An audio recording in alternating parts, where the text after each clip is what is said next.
കേരള സർവകലാശാല ന്യൂസിൻ്റെ യൂട്യൂബ് ചാനലിലേക്ക് സ്വാഗതം. ഈ ചാനലിലൂടെ വിവിധ പാഠ്യവിഷയങ്ങളെക്കുറിച്ചുള്ള ക്ലാസ്സുകൾ, മറ്റ് വിവരങ്ങളെക്കുറിച്ചുള്ള വീഡിയോകൾ, എക്സാം ടിപ്സ്, മോഡൽ ക്വസ്റ്റ്യൻസ് എന്നിവ ലഭ്യമാകുന്നതാണ്. നിങ്ങൾ തുടർന്നും ഒപ്പമുണ്ടാകുമെന്ന പ്രതീക്ഷയോടെ ക്ലാസ്സിലേക്ക് കടക്കട്ടെ. കഴിഞ്ഞ ക്ലാസ്സിൽ നമ്മൾ എന്തായിരുന്നു പഠിച്ചത്? ആസിഡ് ബേസ് റിലേറ്റഡ് ആയിട്ടുള്ള 3 കൺസെപ്റ്റുകളെ കുറിച്ചായിരുന്നു.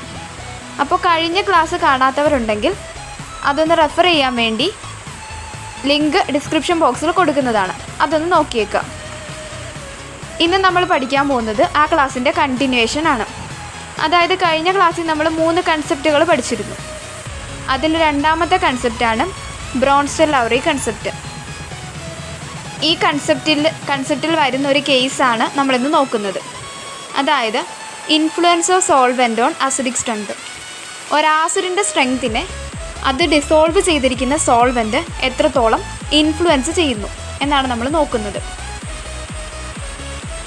അപ്പോൾ ബ്രോൺസ്റ്റൺ-ലൗറി കൺസെപ്റ്റ് അനുസരിച്ച് ആസിഡ് എന്താണെന്നായിരുന്നു നമ്മൾ പഠിച്ചത്.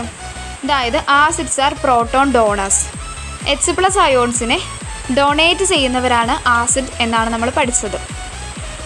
അപ്പോൾ ആസിഡ് സ്ട്രെങ്ത്, അതായത് ഒരാസിഡ് എത്രത്തോളം H+ അയോൺസിനെ ഡൊണേറ്റ് ചെയ്യുന്നു, അതിനുള്ള എബിലിറ്റി എത്രത്തോളം ഉണ്ട്, അതനുസരിച്ചാണ് ഒരു വസ്തുവിനെ, ഒരു സബ്സ്റ്റൻസിനെ നമ്മൾ ആസിഡ് എന്ന് വിളിക്കുക. അപ്പോൾ ഈ ആസിഡ് സ്ട്രെങ്ത് എന്ന ടേം ഒരു റിലേറ്റീവ് ആയിട്ടുള്ള ടേമാണ്.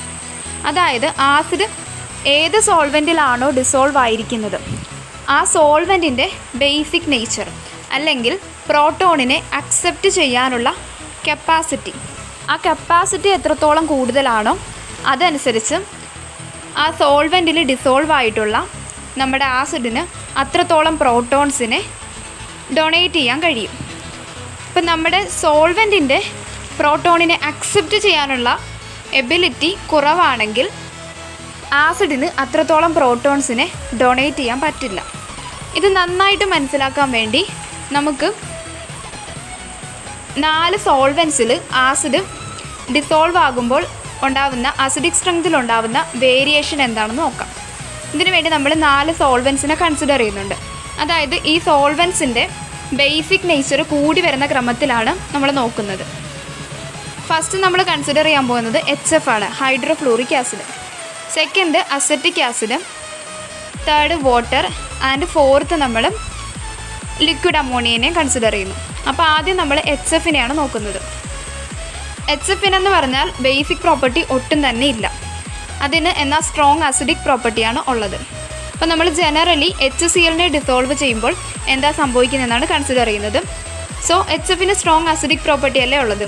അതിലേക്ക് നമ്മൾ HCl അല്ലെങ്കിൽ വേറെ ഏതെങ്കിലും സ്ട്രോങ് ആസിഡിനെ ഡിസോൾവ് ചെയ്യിപ്പിക്കുന്നു.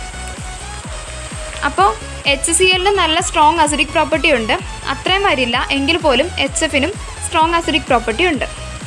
അതുകൊണ്ട് തന്നെ HClന് പ്രോട്ടോണിനെ ഡൊണേറ്റ് ചെയ്യാൻ പറ്റില്ല. അതായത് HClന് ഡിസോസിയേറ്റ് ചെയ്യാൻ കഴിയില്ല. അപ്പോൾ അതിൻ്റെ അസിഡിക് സ്ട്രെങ്ത് നമുക്ക് സ്ട്രോങ് ആസിഡാണ് HCl എന്ന് നമുക്കറിയാം. പക്ഷേ അതിൻ്റെ അസിഡിക് സ്ട്രെങ്ത് അതിന് ഷോ ചെയ്യാൻ കഴിയുന്നില്ല HFൽ. ഇനി HFൻ്റെ കേസ് കഴിഞ്ഞു. സെക്കൻഡ് സോൾവെൻറ്റ് നമ്മൾ എടുക്കുക, അതായത് അസറ്റിക് ആസിഡ്. നമുക്കറിയാം അസറ്റിക് ആസിഡ് ഒരു വീക്ക് ആസിഡാണ്. അതുകൊണ്ട് തന്നെ HFനേക്കാളും ബേസിക് പ്രോപ്പർട്ടി അതിന് കുറച്ചും കൂടി കൂടുതലാണ്. അതായത് HFൻ്റെ ബേസിക് പ്രോപ്പർട്ടി ഒട്ടുമില്ലായിരുന്നു. പക്ഷേ HFനെ കമ്പയർ ചെയ്ത് നോക്കുമ്പോൾ അസറ്റിക് ആസിഡിന് ഇച്ചിരിയെങ്കിലും ബേസായിട്ട് വർക്ക് ചെയ്യാൻ പറ്റും. അപ്പം നമ്മൾ അസറ്റിക് ആസിഡിലേക്ക് HClനെ ഡിസോൾവ് ചെയ്യിപ്പിക്കുന്നു. HCl സ്ട്രോങ് ആസിഡാണല്ലേ. അപ്പോൾ HCl പ്രോട്ടോണിനെ ഡൊണേറ്റ് ചെയ്യും. HClൻ്റെ അത്രയും അസിഡിക് പ്രോപ്പർട്ടി ഇല്ലാത്തത് കൊണ്ട് തന്നെ HCl ഡൊണേറ്റ് ചെയ്യുന്ന H+നെ അക്സെപ്റ്റ് ചെയ്യാനായിട്ട് നമ്മുടെ അസറ്റിക് ആസിഡ് ഫോഴ്സ് ചെയ്യപ്പെടും. എങ്കിലും അയാളും നേച്ചർ വൈസ് ആസിഡാണ്. സോ വളരെ കുറച്ച് H+ അയോൺസിനെ അസറ്റിക് ആസിഡ് അക്സെപ്റ്റ് ചെയ്യും. ഈ സോൾവെൻറ്റിലും അതായത് അസറ്റിക് ആസിഡിലും HClന് അതിൻ്റെ അസിഡിക് സ്ട്രെങ്ത് വലുതായിട്ട് കാണിക്കാൻ കഴിയുന്നില്ല. അസറ്റിക് ആസിഡിൽ കുറച്ച് ആസിഡ്സിൻ്റെ സ്ട്രെങ്ത് എങ്ങനെയാണെന്ന് നമുക്ക് നോക്കാം. അതായത് HClO4 greater than HBr greater than H2SO4 greater than HCl greater than HNO3. ഈ ഓർഡറിലാണ് സ്ട്രെങ്ത് പോകുന്നത്. അപ്പോൾ അസിറ്റിക് ആസിഡിന് കുറച്ചെങ്കിലും ഡിസോസിയേറ്റ് ചെയ്യാൻ കഴിയുന്നത് HClO4-നാണ്. സ്ട്രോങ് ആസിഡ്സിന് പോലും ഫീബിൾ ഡിസോസിയേഷൻ മാത്രമേ, അതായത് അവർ പോലും ഫീബിളിയെ അസിറ്റിക് ആസിഡിൽ ഡിസോസിയേറ്റ് ചെയ്യുന്നുള്ളൂ. ഇനി നമ്മൾ നമ്മുടെ മൂന്നാമത്തെ സോൾവെൻറ്റിനെ കൺസിഡർ ചെയ്യുകയാണ്. അത് വാട്ടറാണ്. വാട്ടറിൻ്റെ കേസ് നമ്മൾ പഠിച്ചിരുന്നു. വാട്ടർ ആംഫോട്ടറിക്കാണ്. അതായത് ഒരാസിഡിൻ്റെ പ്രസൻസിൽ ബേസായിട്ടും വർക്ക് ചെയ്യാൻ പറ്റും, ബേസിൻ്റെ പ്രസൻസിൽ ആസിഡായിട്ടും വർക്ക് ചെയ്യാൻ പറ്റും. അപ്പം നമ്മൾ വാട്ടറിലേക്ക് HClനെ ഡിസോൾവ് ചെയ്യിപ്പിക്കുന്നു. HClന് കംപ്ലീറ്റ് അയണൈസേഷൻ നടന്നിട്ട് H+ഉം Cl- ആയിട്ട് മാറും. HCl മാത്രമല്ല, വേറെ ഏതൊരു സ്ട്രോങ് ആസിഡിനെ നമ്മൾ വാട്ടറിൽ ഡിസോൾവ് ചെയ്യിപ്പിക്കുമ്പോൾ അത് കംപ്ലീറ്റ് അയണൈസേഷൻ നടന്നിട്ട് H3O+ അയോൺസ് ആയിട്ട് മാറുന്നു. അതുകൊണ്ട് തന്നെ അക്വസ് സൊല്യൂഷൻ അഥവാ വാട്ടറിൽ നമുക്ക് സ്ട്രോങ് ആസിഡ്സിൻ്റെ സ്ട്രെങ്ത് പ്രെഡിക്റ്റ് ചെയ്യാൻ പറ്റില്ല. അക്വസ് സൊല്യൂഷൻ്റെ ഈ പ്രോപ്പർട്ടീന്, അതായത് എല്ലാ സ്ട്രോങ് ആസിഡ്സിനെയും ഈക്വലി സ്ട്രോങ്ങർ ആയിട്ട് നിർത്തുന്ന ആ പ്രോപ്പർട്ടീനെയാണ് നമ്മൾ ലെവലിംഗ് എഫക്റ്റ് എന്ന് വിളിക്കുക. മീൻസ് എല്ലാ സ്ട്രോങ് ആസിഡ്സിനെയും ഒരേപോലെ ലെവൽ ചെയ്യുന്നു. ആരാണ് മോർ സ്ട്രോങ്ങർ എന്ന് നമുക്ക് വാട്ടറിൽ ഡിസോൾവ് ചെയ്യുന്നതനുസരിച്ച് പറയാൻ പറ്റുന്നില്ല. ലെവലിംഗ് എഫക്റ്റ് ഒരു ഇമ്പോർട്ടൻ്റ് ആയിട്ടുള്ള കേസാണ്. അതൊന്ന് നന്നായിട്ട് പഠിക്കണം. ഇനി അപ്പോൾ നമ്മുടെ വാട്ടറും കഴിഞ്ഞു. ലാസ്റ്റ് സോൾവെൻ്റാണ് ലിക്വിഡ് അമോണിയ. നമ്മൾ ഇത്രയും നേരം കൺസിഡർ ചെയ്ത സോൾവെൻസിലെല്ലാം വെച്ച് മോർ ബേസിക് പ്രോപ്പർട്ടി ഉള്ള ആളാണ് ലിക്വിഡ് അമോണിയ. ഈ ലിക്വിഡ് അമോണിയയിലേക്ക് നമ്മൾ HClനെ ഡിസോൾവ് ചെയ്യിപ്പിക്കുന്നു. ലിക്വിഡ് അമോണിയയ്ക്ക് ബേസിക് നേച്ചർ ആയതുകൊണ്ട് തന്നെ അത് കൂടുതൽ പ്രോട്ടോൺസിനെ അക്സെപ്റ്റ് ചെയ്യല്ലേ. അപ്പോൾ HClന് നന്നായിട്ട് ഡിസോൾവ് ചെയ്തും പ്രോട്ടോൺസിനെ ഡൊണേറ്റ് ചെയ്യാൻ കഴിയും.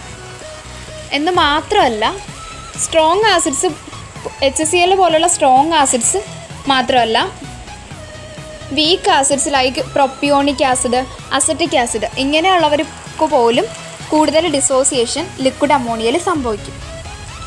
അപ്പോൾ അതുകൊണ്ട് തന്നെ നമ്മൾ ഇത്രയും സോൾവെൻസിലുള്ള അസിഡിക് സ്ട്രെങ്ത് കമ്പയർ ചെയ്തപ്പോൾ നമുക്കൊരു കാര്യം മനസ്സിലായി. അതായത് സ്ട്രോങ് ആസിഡിൻ്റെ സ്ട്രെങ്ത് നിർണ്ണയിക്കുന്നത്, ആസിഡിൻ്റെ സ്ട്രെങ്ത് ഡിപ്പെൻഡ് ചെയ്യുന്നത് എന്തിനെയാണ്? അത് ഏത് സോൾവെൻറ്റിലാണോ ഡിസോൾവ് ആയിരിക്കുന്നത് ആ സോൾവെൻറ്റിനെ ആണ് മോറായിട്ടും ഡിപ്പെൻഡ് ചെയ്യുന്നത്. സോൾവെൻറ്റിന് കൂടുതൽ പ്രോട്ടോൺസിനെ അക്സെപ്റ്റ് ചെയ്യാനുള്ള എബിലിറ്റി ഉണ്ടെങ്കിൽ ആസിഡിന് കൂടുതൽ പ്രോട്ടോൺസിനെ ഡൊണേറ്റ് ചെയ്യാൻ കഴിയും. അതായത് അതിൻ്റെ അസിഡിക് സ്ട്രെങ്ത് കൂടും. ഈ കാര്യമാണ് നമുക്ക് ഇത്രയും സോൾവെൻസിനെ കൺസിഡർ ചെയ്തപ്പോൾ മനസ്സിലായത്. അപ്പോൾ എല്ലാവർക്കും ക്ലാസ് മനസ്സിലായി എന്ന് വിചാരിക്കുന്നു. എന്തെങ്കിലും ഡൗട്ട് ഉണ്ടെങ്കിൽ കമൻറ്റ് ബോക്സിൽ ചോദിക്കാവുന്നതാണ്. ഇനിയും നമ്മുടെ ചാനൽ സബ്സ്ക്രൈബ് ചെയ്തിട്ടില്ലെങ്കിൽ ഒന്ന് സബ്സ്ക്രൈബ് ചെയ്യുക, ലൈക്ക് ചെയ്യുക, ഷെയർ ചെയ്യുക, കമൻറ്റ് ചെയ്യുക. Think like A proton and stay positive. Thank you.